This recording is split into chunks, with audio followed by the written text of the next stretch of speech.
بسم الله الرحمن الرحيم রহমান রহিম আল্লাহ তাআলার নামে।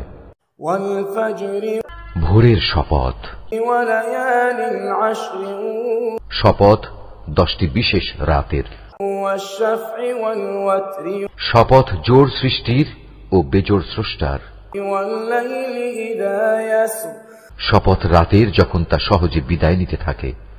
هل في ذلك قسم لذي حجر এর মধ্যে কি বিবেকমান লোকদের জন্য শপথ রাখা হয়েছে?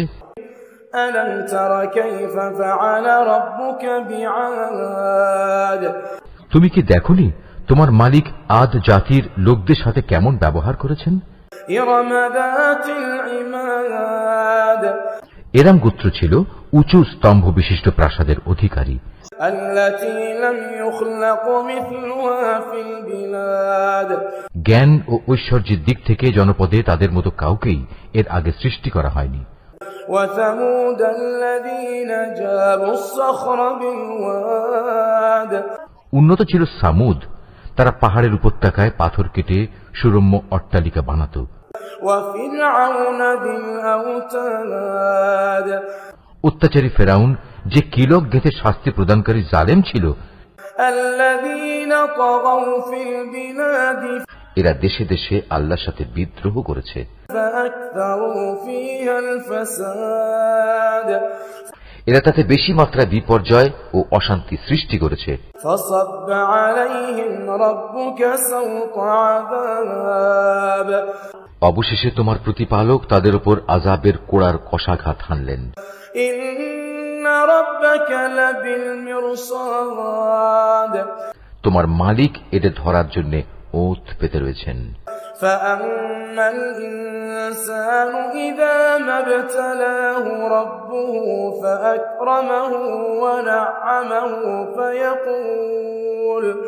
فيقول ربي أكرمن মানুষটা এমন যে যখন তার মালিক তাকে নিয়ামত অর্থ সম্পদ ও সম্মান দিয়ে পরীক্ষা করেন, তখন সে বলে, হ্যাঁ, আমার মালিক আমাকে সম্মানিত করেছেন।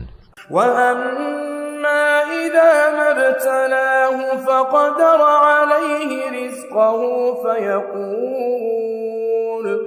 فيقول ربي أهانن আবার যখন তিনি ভিন্নভাবে তাকে পরীক্ষা করেন এবং এক পর্যায়ে তার রিজিক সংকুচিত করে দেন, তখন সে নাখোশ হয়ে বলে, আমার মালিক আমাকে অপমান করেছেন।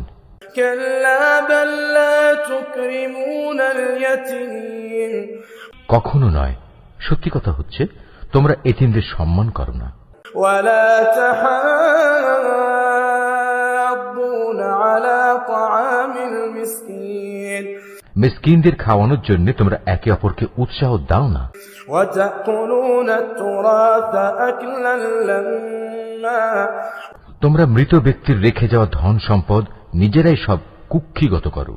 وتحبون المال حبا جما বৈষয়িক ধন সম্পদ তোমরা গভীরভাবে ভালোবাসো। كلا إذا دكت الأرض دكا دكا কখনো নয়, তেমনটি কখনোই উচিত নয়। স্মরণ করো যেদিন এই সাজানো পৃথিবীটাকে চূর্ণ বিচূর্ণ করে দেয়া হবে। وجاء ربك والملك صفا صفا সেদিন তোমার মালিক স্বয়ং আবির্ভূত হবেন আর ফেরেশতারা সব সারিবদ্ধভাবে দাঁড়িয়ে থাকবে। وجيء يومئذ بجهنم يومئذ يتذكر الإنسان وأنى له الذكرى সেদিন জাহান্নামকে সামনে নিয়ে আসা হবে, যেদিন প্রতিটি মানুষই তার পরিণাম বুঝতে পারবে, কিন্তু তখন এ বোধোদয় তার কি কাজে লাগবে? يقول يا ليتني قدمت لحياتي সেদিন এ হতভাগ্য ব্যক্তিরা বলবে, কত ভালো হতো যদি আজকের এই জীবনের জন্য কিছুটা ভালো কাজ আগে ভাগে পাঠিয়ে দিতাম। فيومئذ لا يعذب عذابه أحد সেদিন আল্লাহ তাআলা এই বিদ্রোহীদের এমন শাস্তি দেবেন যা অন্য কেউ দিতে পারবে না। ولا يوثق وثاقه أحد এবং তার বাঁধনের মতো বাঁধনেও কেউ পাপীদের বাঁধতে পারবে না। يا أيتها النفس المطمئنة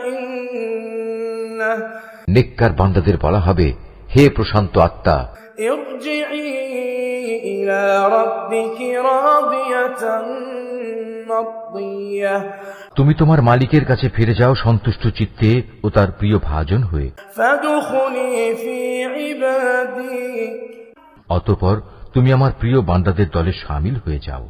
وادخلي جنتي আর আমার অনন্ত জান্নাতে প্রবেশ করো।